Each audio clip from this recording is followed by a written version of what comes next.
simple example. Mark chapter 5 is an interesting story of Jesus healing the daughter of a man named Jairus. Jairus comes up to Jesus and he says to Jesus, "My daughter is ill. Please come and lay your hands on her so you can heal her." And Jesus starts to go to see the girl, but he's interrupted on the way. And before he can get to the house, some servants come from the house and they tell Jairus, "Don't worry because she's dead already and there's no reason to bother the master anymore." Jesus says, "That's not a problem," and he goes to the house. She's dead now, but he raises her from the dead.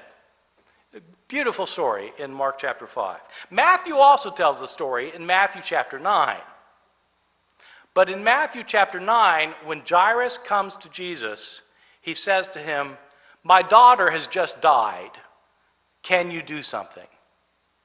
Now, wait a second. Now, in Mark's gospel, the girl hadn't died yet. She was sick, but she died when Jesus was delayed. But in Matthew, she's dead already. Well, which is it?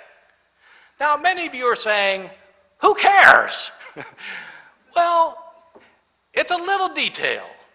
But why is it different? It couldn't be both. It couldn't be both. It has to be one or the other or neither. Bart Erhman is forgetting the third option. It could be both. Matthew may have simply omitted the initial statement of Jairus and instead focused on the second one, which he alone recorded, although it is inferred from Luke chapter 8 verse 50. This theory has merit, because Matthew was the only one to also omit that some people came from Jairus' house, and told him that his daughter had just died. So chronologically, Jairus told Jesus his daughter was near death. And this was recorded in Mark and Luke. And then when he got word his daughter was dead, he told Jesus the second time and used the phrase that is recorded in Matthew.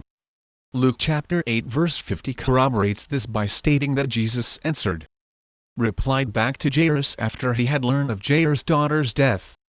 It also is worth noting that in Mark and Luke the man begged Jesus to come while his daughter still lived, but in the Matthew account he was worshipping Jesus, and believed that Jesus could resurrect his daughter.